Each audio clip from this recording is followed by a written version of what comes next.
नमस्कार, आपण पाहत आहात न्यूज स्टेशन 7 मराठी।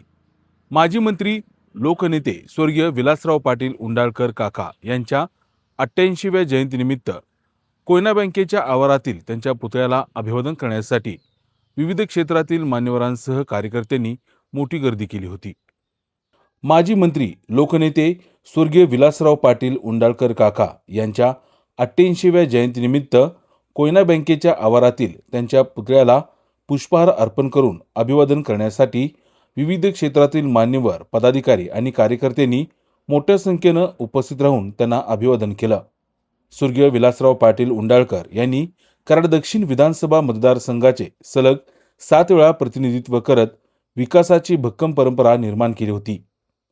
कराड शेती उत्पन्न बाजार समिती, खरेदी विक्री संघ, कोयना दूध तसेच कोयना बँक आणि जिल्हा बँकेच्या माध्यमातून त्यांनी शेतकरी आणि सर्वसामान्यांच्या हितासाठी सातत्यानं काम केलं।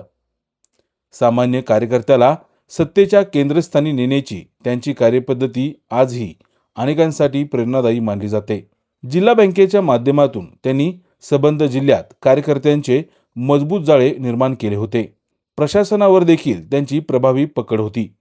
काकांच्या जयंतीनिमित्त त्यांच्या कार्याची आठवण काढत उपस्थितांनी काकांना भावपूर्ण अभिवादन केले। आप्पांचे आणि काकांचे अनेक वर्षाचे संबंध होते।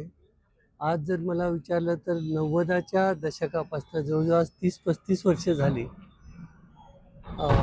एकत्रित आम्ही काम केलेलं आहे आणि त्यांना अशा वेळेला तिथं येऊन आपल्याला त्यांचा आशीर्वाद दर्शन घ्यायचं याच्यासाठी प्रामुख्यानं आलो आणि हे संबंध जे आप्पांचे काकांचे होते हे पुढं कसे राहतील आणि ज्या पद्धतीनं ह्या कराड दक्षिणमध्ये राजकारण झालं, लोकांची उन्नती झाली, प्रगती झाली, याच्यासाठी मी असेल, अतुल बाबा असतील, उदयदादा असतील, आम्ही सगळे याच्यासाठी समाजासाठी कटिबद्ध आहे आणि याच्यासाठी आम्ही अगदी सकारात्मक दृष्टिकोनातनं एकत्रित आलेलो आहे आणि एकत्रित राहणार आहे।